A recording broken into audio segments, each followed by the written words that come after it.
నమస్తే అందరికీ, welcome back to Sunitha vlog.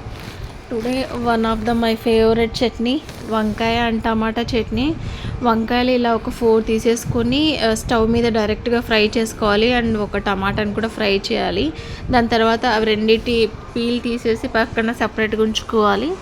తర్వాత వెల్లుల్లి ఏదైతే మనం తీసి పెట్టుకున్నామో ఆ వెల్లుల్లిని ఇలా చిన్నగా స్మాష్ చేసుకొని దాని తర్వాత టమాటా అండ్ బ్రింజాల్ వేయాలి. దీనికంటే ముందు ఒక 5 to 10 minutes ముందు కొంచెం చింతపండు నానబెట్టుకొని పక్కన అయితే పెట్టేసుకోవాలి. ఎందుకంటే చింతపండు వేస్తే టేస్ట్ డిఫరెంట్ ఉంటుంది.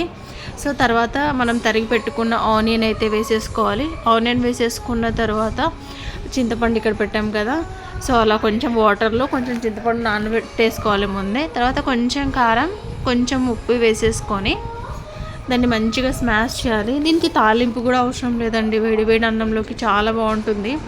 మనకి ఫీవరిష్గా ఉంటుంది కదా, అనీజీ ఉంటుంది కదా, సో ఆ టైంలో ఇన్స్టెంట్గా కావాలి ఏదైనా స్పైసీగా చట్నీ లాగా అని అనుకునే వాళ్ళు ఇలా ట్రై చేయండి. చాలా కమ్మగా ఉంటుంది.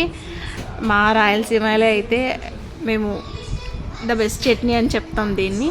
Thank you.